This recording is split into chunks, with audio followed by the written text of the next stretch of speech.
British, October 12, 1944, Valdres Valley, Norway.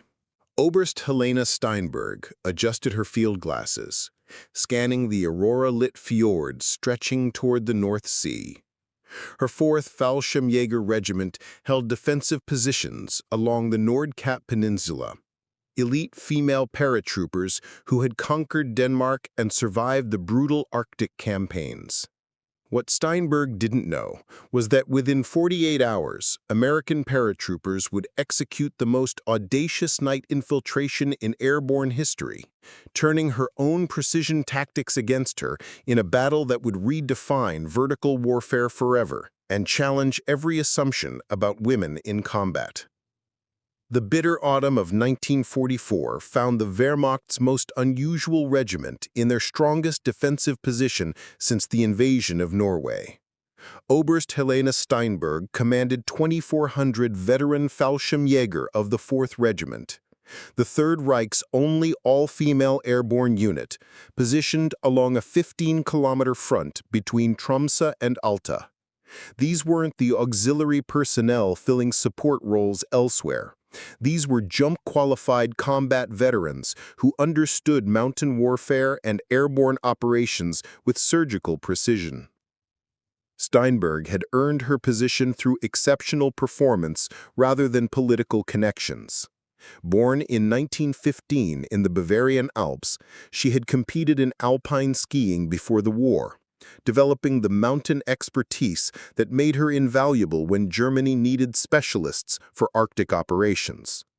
Her recruitment into the experimental female paratroop program in 1942 came after she demonstrated tactical brilliance during Wehrmacht mountain warfare exercises in Austria.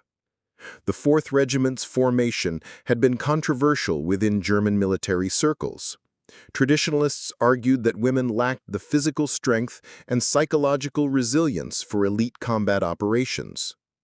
Steinberg proved them wrong during the 1943 Lofoten Islands campaign, where her regiment executed flawless nighttime drops behind British Special Forces positions. Her paratroopers demonstrated not just equal capability, but superior performance in reconnaissance, marksmanship, and small unit tactics. At her command post, carved into the granite cliffs of Mount Kwalyoya, Steinberg studied intelligence reports spread across a table fashioned from aircraft aluminum. The map showed Allied convoy routes through the Barents Sea, marked with precise notations in her distinctive handwriting. Her tactical philosophy emphasized economy of force, achieving maximum effect with minimum exposure. Every position was calculated, every firing lane predetermined, every withdrawal route rehearsed until it became instinctive. The Oberst had analyzed every Allied airborne operation since Operation Torch in North Africa. American paratroopers followed predictable patterns: massive daylight drops into predetermined zones, overwhelming firepower to compensate for tactical simplicity, reliance on radio coordination and heavy equipment. The Americans excelled at industrial warfare, mass production of soldiers and supplies, but they lacked the nuanced approach that German airborne doctrine demanded. Intelligence reports confirmed her assessment. The American 82nd Airborne Division remained in England, reportedly rebuilding after devastating losses during Operation Market Garden. Standard German intelligence estimated they wouldn't achieve combat readiness for another 8 weeks. Even if they were operational, American doctrine prohibited large-scale night operations above the Arctic Circle. Too many variables, too much risk, too complex for their methodical approach to warfare. Steinberg's confidence wasn't mere arrogance, it was based on mathematical precision. Her regiment controlled observation posts that could detect aircraft movements 50 kilometers away. Radar installations at Hammerfest and Kirkenes provided overlapping coverage of all approach routes. The mountainous terrain channeled any airborne assault into predictable landing zones, all of which were pre-registered for artillery and mortar fire. Major Ingrid Mueller, commanding the regiment's 2nd Battalion, shared her commander's confidence. At 29, Mueller was a veteran of the Caucasus Campaign, where she had earned the Iron Cross First Class for leading a company-sized assault on Soviet mountain positions. Her 400 paratroopers occupied the most critical sector, overlooking the Altan Fjord and its strategic submarine pens. Mueller's tactical setup reflected years of combat experience. Her companies were positioned in mutually supporting triangles, with each strong point capable of independent operation for 72 hours. Communication lines were buried or run through natural rock formations, making them nearly impossible to sever. Supply caches were hidden in glacier crevices and abandoned mine shafts, providing backup resources if main supply lines were cut. The Major maintained meticulous intelligence files on Allied capabilities. American paratroopers had never operated successfully above 60 degrees north latitude. The extreme conditions, 18 hours of darkness, temperatures below -20 Celsius, unpredictable Arctic weather, exceeded the limits of standard Allied equipment and training. Even elite units like the Rangers and British Commandos avoided winter operations in northern Norway. 400 kilometers southeast, Brigadier General Sarah Mitchell stood before the assembled officers of the 82nd Airborne Division at RAF Scapa Flow in the Orkney Islands. The All-American Division had indeed been bloodied at Nijmegen, losing 1,673 personnel in 9 days of urban warfare against determined German resistance. But Mitchell's appointment as the first female general officer in American airborne forces came with an impossible mission: neutralize Steinberg's regiment before they could interfere with Operation Nordvind, the planned Allied invasion of northern Norway. December 7th, 1941. Imperial Naval War College, Etajima Island, Japan. Admiral Akira Watanabe studied intelligence reports spread across her command table as radio messages confirmed the success at Pearl Harbor. 6 American battleships destroyed, 2 damaged beyond immediate repair, and the Pacific Fleet's backbone shattered in a single morning. What Admiral Watanabe didn't know was that her perfect strategic assessment had just triggered the most devastating naval construction program in human history, one that would unleash 24 Essex-Class aircraft carriers and crush Japanese naval power through sheer industrial might rather than tactical brilliance. The early morning reports from Hawaii painted a picture of complete success that exceeded even the most optimistic projections. Admiral Akira Watanabe, the first woman to achieve flag rank in the Imperial Japanese Navy, had spent 3 years developing the strategic framework that made Pearl Harbor possible. Her analysis of American naval dispositions, fleet movement patterns, and defensive weaknesses had provided the foundation for Admiral Yamamoto's tactical masterpiece. Captain Miyuki Kuroshima, Watanabe's chief intelligence officer, tallied the confirmed kills with methodical precision. USS Arizona, magazine explosion, total loss with 1,177 dead. USS Oklahoma, capsized at moorings, crew trapped below decks. USS California, settling by the stern, extensive flooding. USS West Virginia, burning and sinking, oil fires spreading across the harbor. The pearl of American naval power lay broken on the harbor floor, exactly as Watanabe's strategic projections had predicted. Watanabe understood better than most what this meant for Japan's position in the Pacific.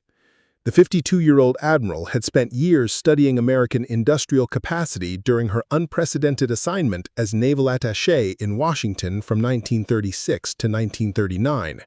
She had walked through Detroit automobile factories, toured Pittsburgh steel mills, and witnessed the productive power that slumbered behind America's peacetime facade. Her colleagues celebrated, but Watanabe felt the weight of what they had awakened.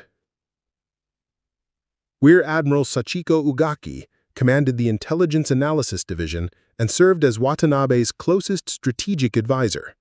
A brilliant graduate of Tokyo Imperial University with advanced degrees in mathematics and engineering, Ugaki possessed an analytical mind that could process vast amounts of economic and industrial data to derive strategic conclusions. Together, they had crafted detailed assessments of American naval recovery potential based on a fundamental assumption: cripple American naval power decisively, and Japan could secure its Pacific Empire before America's industrial machine could respond effectively. The mathematics seemed unassailable. Japan's Naval Air Force commanded 3,200 aircraft, operated by the world's most experienced pilots, many veterans of combat operations over China dating back to 1937. The first Air Fleet's 6 aircraft carriers had just demonstrated their tactical superiority against the world's second-largest navy. American carrier strength stood at 7 vessels, 3 in the Pacific, 4 in the Atlantic. Even at full operational strength, the U.S. Navy couldn't match Japanese carrier aviation's combination of experience, tactics, and equipment in late 1941. Ugaki's industrial analysis painted American shipbuilding capacity in precise terms that seemed to limit their recovery options. American naval construction operates under significant constraints, she had reported to the Naval General Staff in November 1941. Their shipbuilding industry focuses primarily on merchant vessels and lacks specialized facilities for large warship construction. Carrier construction requires unique capabilities that only 4 American shipyards possess. Commander Minoru Genda, the only male officer in Watanabe's inner circle, served as her tactical aviation advisor despite initial resistance from traditional naval hierarchies. The 37-year-old naval aviator had revolutionized carrier tactics, transforming Japanese naval aviation into a precision instrument capable of projecting power across thousands of miles. His assessment of American naval aviation capabilities painted their prospects in grim terms. American carrier doctrine reflects their industrial mindset, he reported during the crucial December 10th strategic assessment meeting. They emphasize quantity over quality, mechanical reliability over pilot skill, standardized tactics over innovative flexibility. Their new Essex-Class design shows these characteristics clearly. Larger aircraft capacity achieved through simplified construction methods rather than optimal design efficiency. Lieutenant Commander Yuki Tanaka, Watanabe's communications specialist, had spent 2 years intercepting and analyzing American naval communications. Her linguistic skills, fluency in English, German, and Russian, made her invaluable for intelligence operations. Tanaka's analysis of American naval communications revealed significant insights into their industrial planning. American naval communications indicate substantial confusion regarding construction priorities. Their shipbuilding industry appears unprepared for rapid military expansion. Skilled workforce shortages limit their ability to expand construction beyond current capacity. They're requesting workers from automobile and steel industries, suggesting they lack sufficient shipbuilding expertise. Japanese naval intelligence had conducted exhaustive surveillance of American shipbuilding capacity throughout 1941. Admiral Watanabe's personal network of contacts, developed during her Washington assignment, provided unprecedented access to American industrial information. The assessment revealed what appeared to be significant limitations in American naval construction capability. The United States operated 16 major shipyards theoretically capable of carrier construction, though most had never built aircraft carriers. Newport News Shipbuilding had constructed USS Yorktown and USS Enterprise over extended timelines. New York Shipbuilding had delivered USS Hornet after 3 years of construction.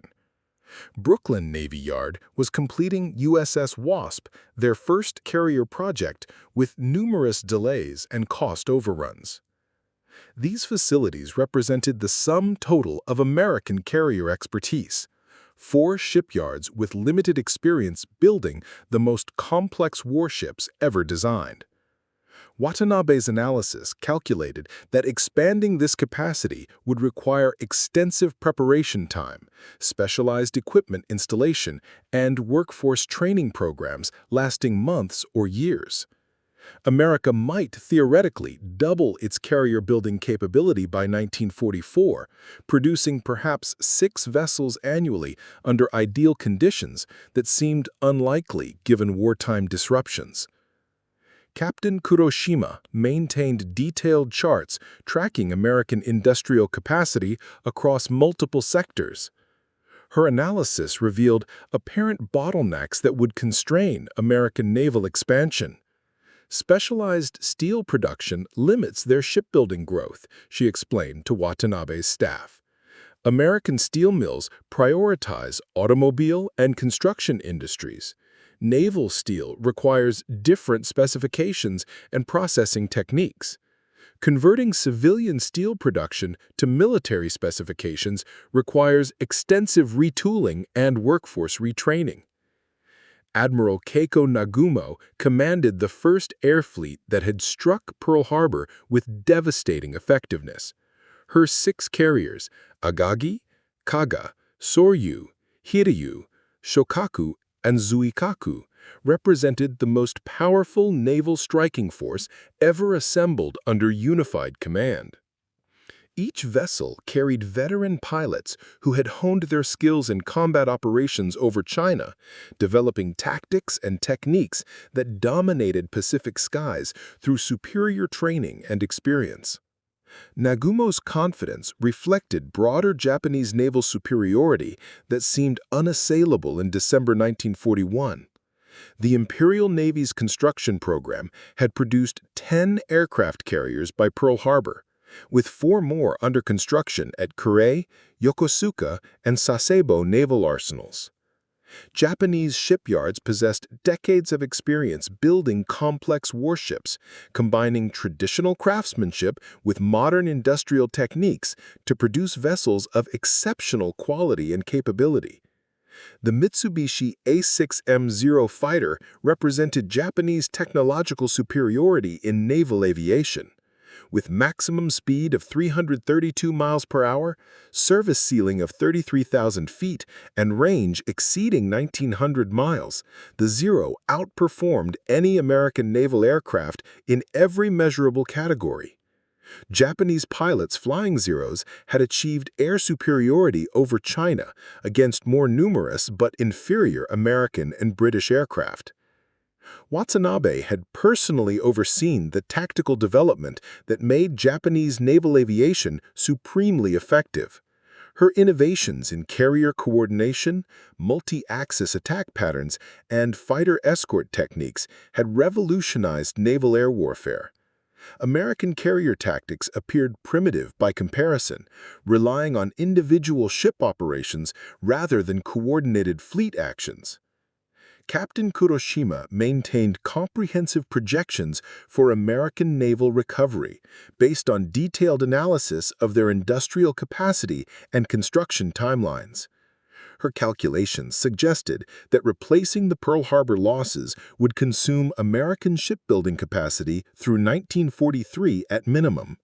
New carrier construction might begin reaching the fleet by 1944, but these vessels would carry inexperienced air crews flying inferior aircraft against battle-tested Japanese forces with 4 years of combat experience. The strategic window appeared mathematically clear. Japan had perhaps 30 months to consolidate its Pacific conquests before facing serious American naval challenges. During this period, Japanese forces could seize the Dutch East Indies oil fields, establish fortified bases across the Central Pacific, and construct a defensive perimeter stretching from the Aleutian Islands to northern Australia. American industrial mobilization follows predictable patterns, Ugaki explained during strategic planning sessions. Their civilian economy must transition to military production gradually. Labor unions will resist workforce changes. Congressional appropriations require extended political processes. Bureaucratic coordination between military services creates additional delays. We calculate minimum 18-month transition period before significant military production increases. Lieutenant Commander Tanaka's communications intelligence supported these projections. American naval communications revealed extensive confusion about construction priorities, workforce allocation, and material procurement. Their shipbuilding industry appears overwhelmed by military expansion requirements, she reported. Multiple agencies compete for the same resources without apparent coordination. What Japanese planners failed to fully comprehend was the scale and speed of American industrial mobilization already beginning behind the facade of peacetime economy. President Franklin Roosevelt had signed the Two-Ocean Navy Act in July 1940, authorizing construction of 257 warships, including 18 aircraft carriers. The Pearl Harbor attack would transform this authorization from congressional appropriation into national emergency mobilization.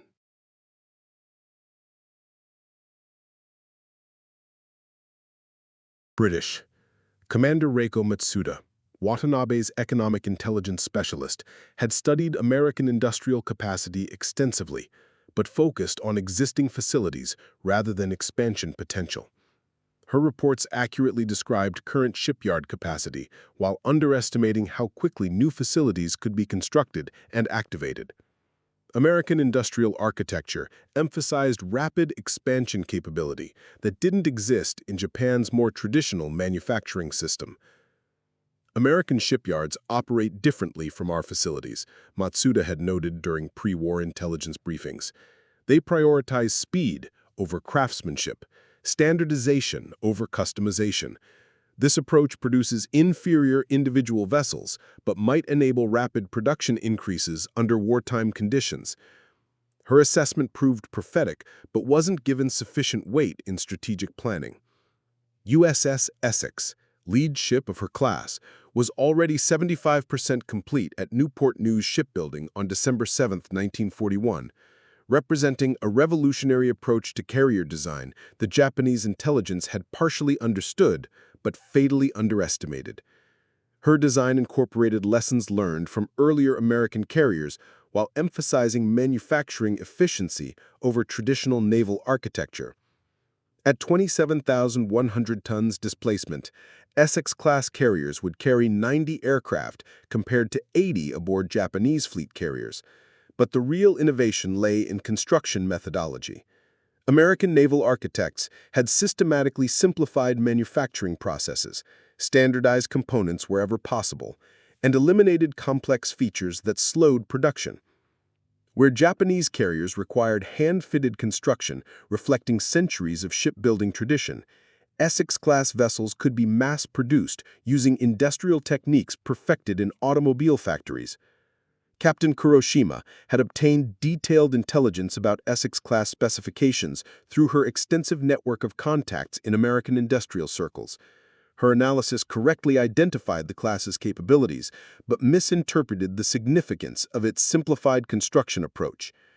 American Essex-class design sacrifices quality for quantity. Simplified armor arrangements reduce protection effectiveness. Standardized components limit operational flexibility. Mass production techniques will likely produce vessels inferior to Japanese carriers in combat effectiveness. This assessment reflected Japanese naval philosophy that emphasized individual vessel quality over fleet quantity. Japanese carriers represented engineering masterpieces, each uniquely designed and handcrafted to optimize performance. The concept of deliberately simplifying design for mass production seemed counterproductive to officers trained in traditional naval construction methods. Lieutenant Commander Akiko Hayashi, Watanabe's technical intelligence officer, had studied American industrial methods during exchange programs before the war.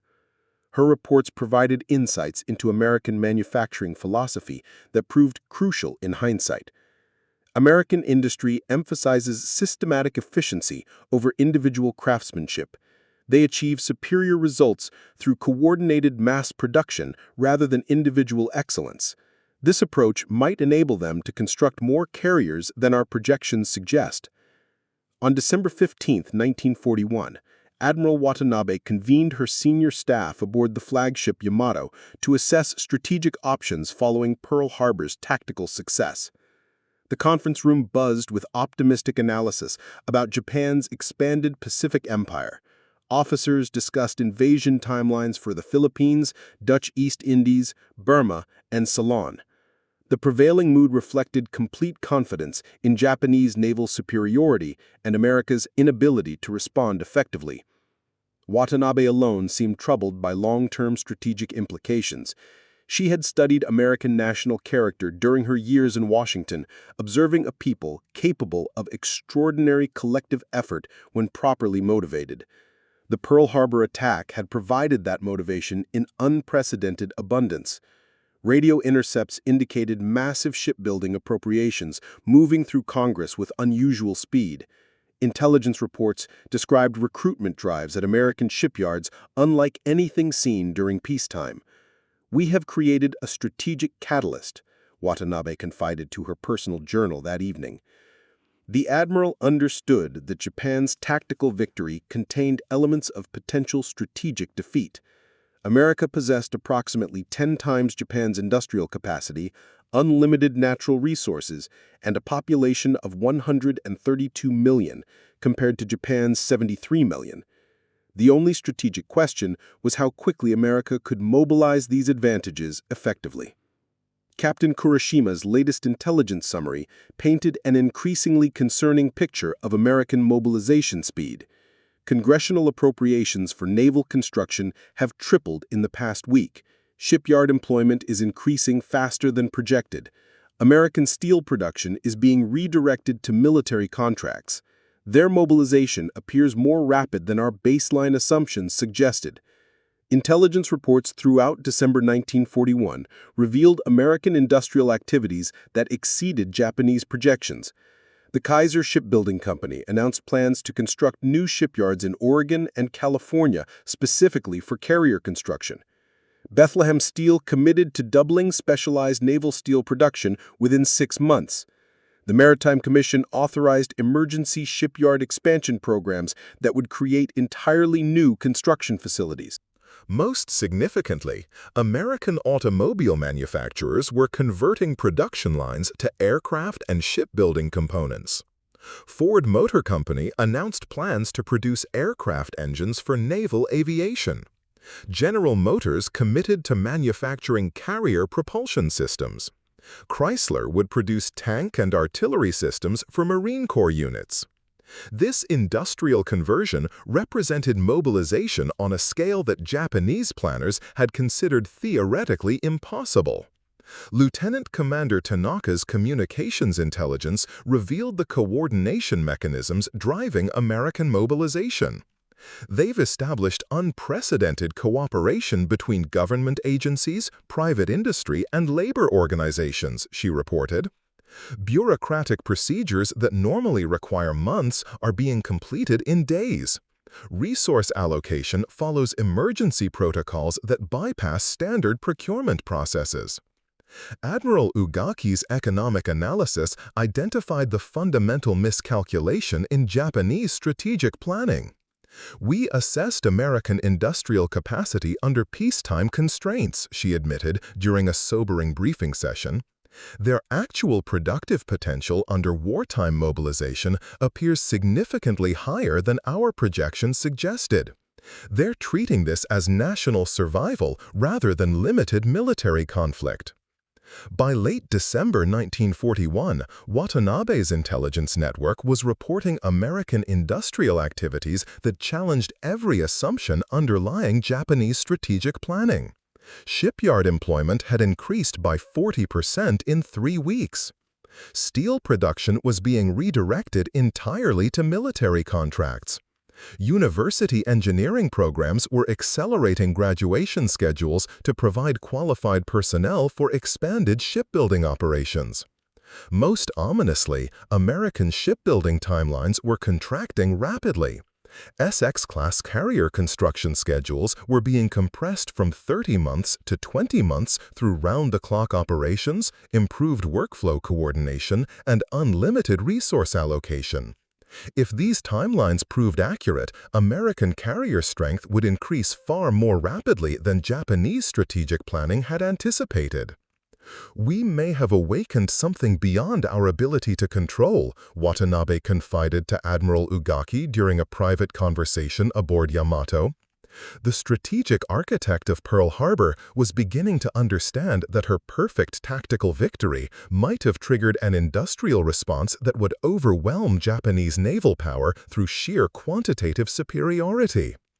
The evidence was accumulating in intelligence reports from across the Pacific. American shipyards were operating at unprecedented capacity. New construction facilities were being activated months ahead of schedule.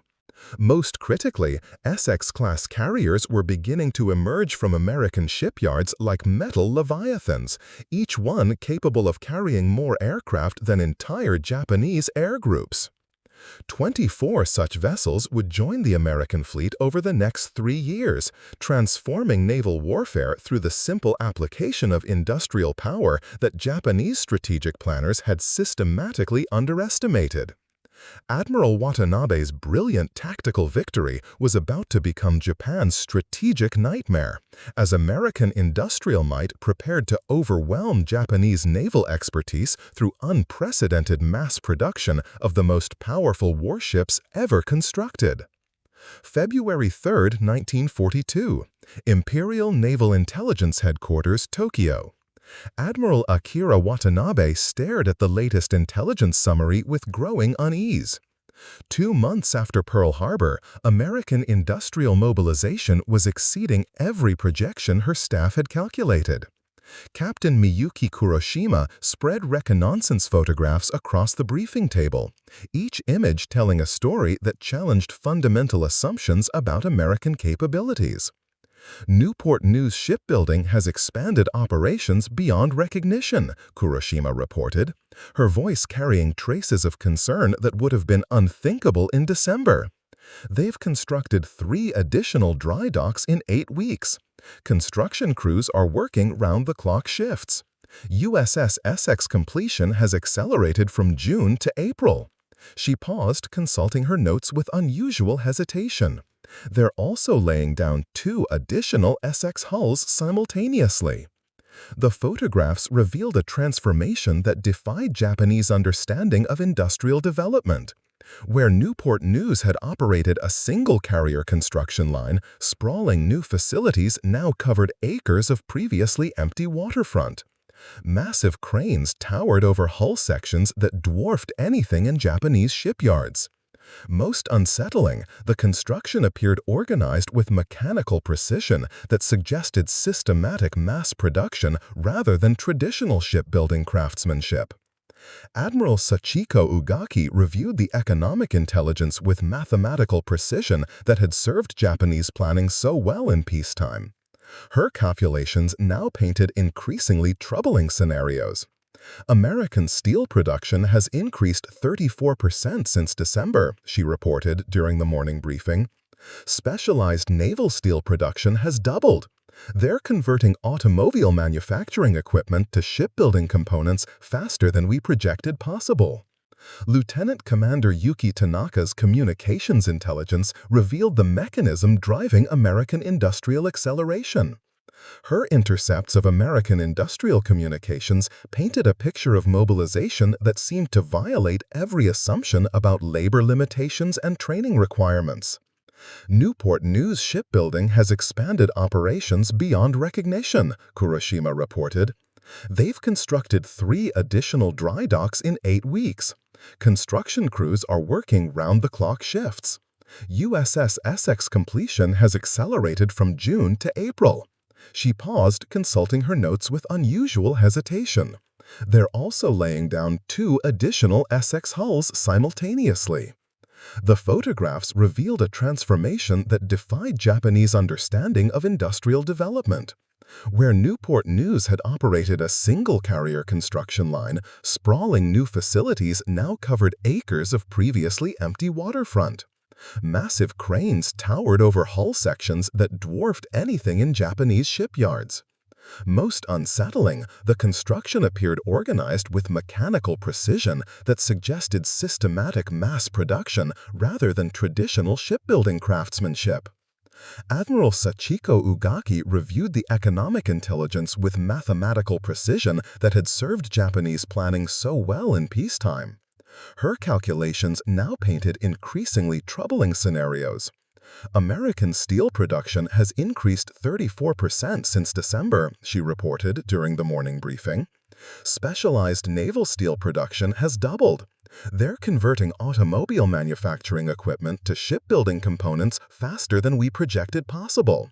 Lieutenant Commander Yuki Tanaka's communications intelligence revealed the mechanism driving American industrial acceleration. Her intercepts of American industrial communications painted a picture of mobilization that seemed to violate every assumption about labor limitations and training requirements. Shipyard employment has increased 127% since Pearl Harbor, Tanaka reported, consulting intercepts from across American industrial centers. Bethlehem Steel has hired 15,000 new workers in 6 weeks. Kaiser Shipbuilding is recruiting from automobile factories in Detroit, steel mills in Pittsburgh, and construction projects across the nation. They're offering wages 40% above peacetime levels and guaranteeing employment for the war's duration. More disturbing was the speed of workforce training. Japanese shipbuilding required years of apprenticeship to develop skilled craftsmen capable of complex warship construction. American shipyards were reportedly training workers in weeks rather than years, using simplified construction techniques that broke complex assembly into standardized procedures. Commander Reiko Matsuda had studied American industrial methods extensively, but struggled to comprehend the scale of workforce mobilization her intelligence network was reporting. They're applying automobile assembly line principles to shipbuilding, she explained to Watanabe's staff. Individual workers specialize in specific tasks rather than learning complete construction processes. This approach enables rapid training, but theoretically should compromise quality. The quality question became central to Japanese strategic reassessment. If American industrial mobilization could train workers rapidly but produced inferior vessels, Japanese qualitative superiority might compensate for emerging quantitative disadvantages. However, early intelligence about Essex-Class construction suggested American simplified methods weren't significantly compromising vessel capability. March 15, 1942, intelligence reports revealed American shipbuilding expansion beyond the established naval centers. New facilities were emerging across the nation with unprecedented speed and scale. The Kaiser Corporation announced plans for shipyards in Portland, Oregon and Richmond, California, specifically designed for rapid warship construction. Each facility would employ assembly line techniques pioneered in automobile manufacturing.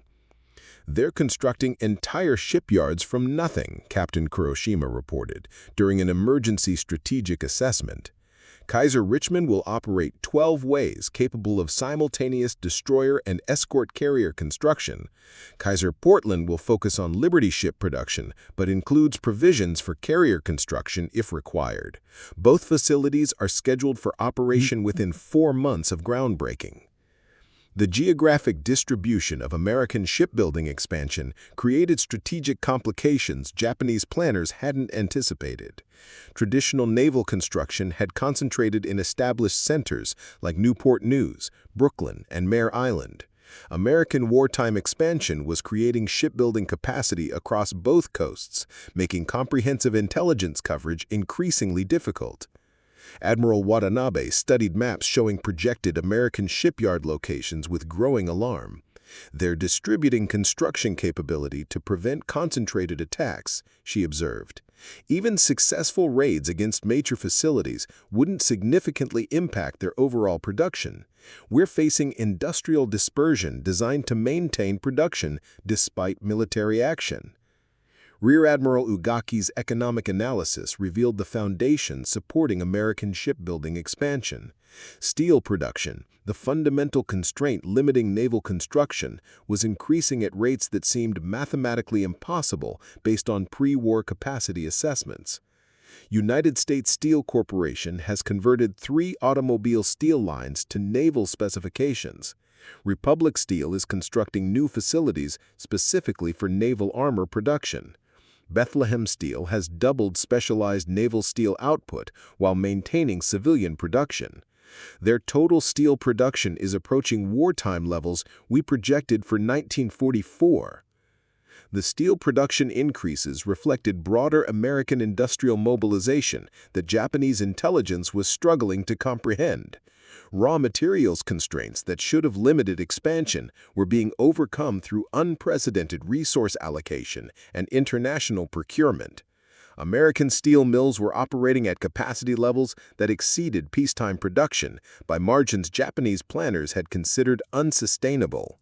Lieutenant Commander Akiko Hayashi's technical intelligence provided disturbing insights into American production methodology. She reported they're standardizing steel specifications across multiple vessel classes.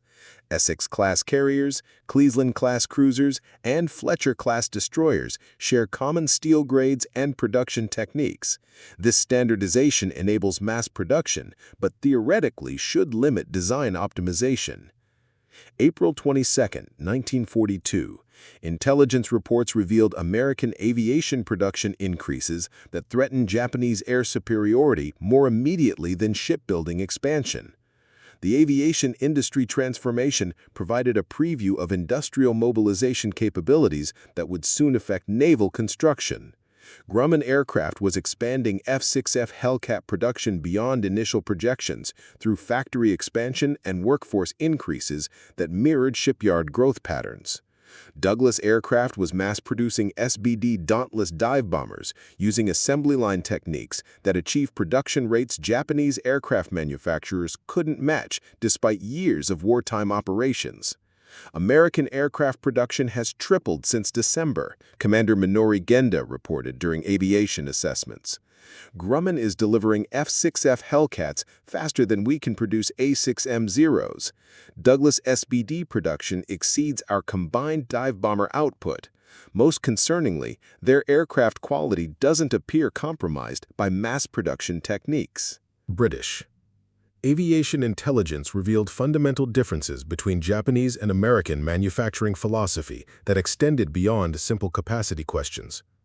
Japanese aircraft production emphasized individual craftsmanship and performance optimization that required skilled workers and extended construction timelines. American production emphasized standardization and mass manufacturing that could achieve greater quantities without proportional quality reductions. May 1942. Intelligence reports revealed American pilot training programs expanding at rates that challenged Japanese assumptions about aircrew development timelines. Naval aviator training, traditionally requiring 2 years of intensive instruction, was being compressed and accelerated through systematic curriculum revision and training facility expansion. Captain Kuroshima's intelligence network reported American flight training facilities under construction across the nation. They're establishing aviation training centers in Texas, Florida, California, and Arizona, she reported. Each facility will graduate more pilots monthly than our entire training system produces annually. They're applying industrial principles to pilot development. The pilot training expansion reflected broader American military mobilization that was revealing strategic implications beyond immediate naval considerations. American military services were demonstrating organizational capabilities that exceeded Japanese projections for industrial societies. The coordination between aircraft production, pilot training, and shipbuilding suggested systematic military-industrial integration that Japanese planning hadn't anticipated. Lieutenant Commander Tanaka's intelligence network revealed the coordination mechanisms enabling American training expansion. They've established centralized coordination between Navy, Army, and civilian training programs, she reported. Instructor assignments, facility construction, and curriculum development follow standardized procedures that eliminate duplication and maximize efficiency. June 8, 1942. USS Essex commenced sea trials 4 months ahead of original projections, representing American shipbuilding acceleration that validated worst-case Japanese projections. The lead ship's early completion demonstrated construction techniques that would enable rapid production of subsequent vessels in the class. Admiral Watanabe reviewed detailed intelligence about Essex construction with mounting concern. The vessel incorporated design innovations that addressed previous American carrier limitations while maintaining simplified construction that enabled mass production. Essex-Class carriers would carry 90 aircraft compared to 80 aboard Japanese fleet carriers. But more importantly, they could be constructed in 18 months rather than the 30 months required for comparable Japanese vessels. Essex demonstrates American design philosophy we underestimated, Watanabe admitted during strategic reassessment meetings. They've achieved superior capability through engineering efficiency rather than traditional craftsmanship. Their simplified construction actually enhances operational effectiveness by enabling rapid damage repair and standardized maintenance procedures. The Essex Sea trials revealed performance characteristics that exceeded initial intelligence projections. The vessel achieved 33-knot maximum speed despite larger size and heavier armament than previous American carriers.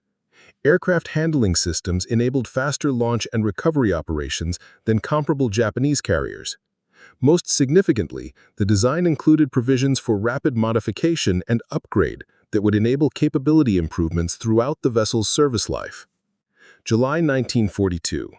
Intelligence summaries revealed American carrier construction timelines contracting beyond Japanese strategic planning assumptions. Essex-class production was achieving 18-month construction cycles that would enable delivery of multiple carriers quarterly rather than annually as originally projected. Captain Kurashima presented timeline analysis that challenged every assumption underlying Japanese strategic planning. She reported Yorktown-class construction required 36 months from laying down to commissioning. Essex-class construction has achieved 20-month cycles with projections for 18-month completion.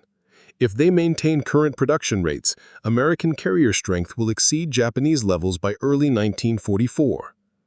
The timeline compression reflected systematic American industrial improvements that Japanese intelligence was struggling to understand. Shipyard productivity was increasing through improved workflow, specialized tooling, and workforce training that achieved quality standards while reducing construction duration.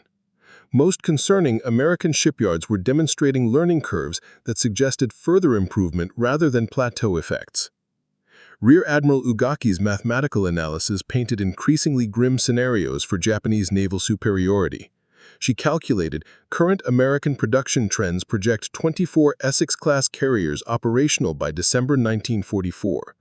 Combined with existing and modernized carriers, American Pacific Fleet strength will reach 30 capital ships. Japanese carrier strength peaks at 16 vessels, assuming no combat losses. August 1942. Admiral Watanabe's intelligence network was reporting American industrial activities that exceeded every predictive model Japanese strategic planning had developed. The scale and speed of American mobilization seemed to violate fundamental assumptions about industrial development, workforce training, and resource allocation that had guided Japanese strategic thinking. Our intelligence framework was designed for peacetime industrial assessment, Watanabe admitted during a sobering analysis session with her senior staff. American wartime mobilization operates under conditions we didn't anticipate. They're treating this as national survival rather than limited military conflict, enabling resource allocation and organizational coordination impossible under normal circumstances. The intelligence breakdown extended beyond simple capacity miscalculations. American industrial mobilization was revealing organizational capabilities that challenged Japanese understanding of Western industrial societies. The coordination between government agencies, private industry, and labor organizations was achieving results that seemed impossible under Japanese assumptions about American political systems. Lieutenant Commander Tanaka's communications intelligence revealed coordination mechanisms that exceeded Japanese projections for American bureaucratic efficiency. They've eliminated normal procurement procedures for military contracts, she reported. Resource allocation follows emergency protocols that bypass standard approval processes. Industrial coordination achieves levels we associate with centralized planning rather than capitalist systems. September 1942.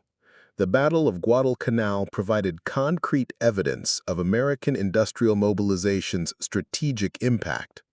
USS Wasp and USS Hornet operations demonstrated American carrier capability that exceeded Japanese intelligence projections. More ominously, American willingness to risk fleet carriers in sustained combat suggested confidence in replacement capability that Japanese strategic planning hadn't anticipated. Admiral Watanabe reviewed battle reports with growing recognition that Japanese strategic assumptions required fundamental revision. American carrier operations at Guadalcanal demonstrate industrial confidence we didn't project, she observed. They're employing fleet carriers aggressively because they expect rapid replacement from shipyard production. Our conservation-oriented tactics reflect resource limitations they apparently don't share. The Guadalcanal operations revealed American tactical innovations that reflected superior industrial support. American carriers demonstrated improved aircraft handling, enhanced damage control, and rapid repair capabilities that enabled sustained operations despite combat damage. Japanese carriers, designed for traditional decisive battle scenarios, couldn't match American operational endurance. Commander Genda's tactical assessment identified the strategic implications of American industrial superiority. American carrier tactics reflect unlimited replacement assumption, he reported. They accept battle damage and casualties we would consider prohibitive because their shipbuilding can replace losses faster than we can inflict them. Industrial capacity is becoming a tactical advantage that overrides traditional naval skills. October 1942. Intelligence reports confirmed that USS Essex had completed sea trials successfully and was deploying to the Pacific Fleet ahead of all original projections. Simultaneously, 5 additional Essex-Class carriers were under construction at various American shipyards, with 3 more scheduled for laying down before year's end. Captain Kurashima presented production analysis that confirmed Japanese strategic planning's worst fears. USS Essex-Class production rates of 1 vessel every 45 days across multiple facilities, she reported. Newport News, New York Shipbuilding, Bethlehem Quincy, and Norfolk Naval Shipyard are operating parallel production lines. They're constructing Essex-Class carriers faster than we can build destroyers. The production achievements reflected American industrial mobilization that had fundamentally transformed their shipbuilding capacity. Facilities that had operated single construction lines in 1941 were now operating multiple parallel programs. Workforce training had achieved skill levels that enabled complex warship construction without traditional apprenticeship periods. Most significantly, quality control was maintaining standards despite accelerated production. Admiral Ugaki's economic analysis revealed the resource foundation supporting American production achievements. They've allocated unlimited resources to naval construction, she calculated. Steel, aluminum, and specialized materials receive absolute priority over civilian production. Labor costs are irrelevant compared to strategic requirements. They're operating under wartime resource allocation we didn't predict possible in capitalist economies. November 1942. Admiral Watanabe convened emergency strategic assessment meetings to address the collapse of Japanese naval planning assumptions. American industrial mobilization had achieved results that invalidated every projection underlying Japanese Pacific strategy. The strategic window that should have lasted until 1944 was closing rapidly as American production exceeded all calculated scenarios. We miscalculated fundamental aspects of American industrial capacity, Watanabe admitted during strategic planning sessions that would have been unthinkable 6 months earlier. Their mobilization achieved coordination and efficiency levels we associate with centralized command economies. Their shipbuilding acceleration demonstrates capabilities we didn't project possible under any circumstances. The strategic reassessment revealed Japanese planning's fundamental vulnerability. Military strategy based on enemy capability projections became invalid when those projections proved catastrophically incorrect. American industrial mobilization was proceeding at rates that would achieve naval superiority through simple quantitative advantage regardless of Japanese tactical or technological advantages.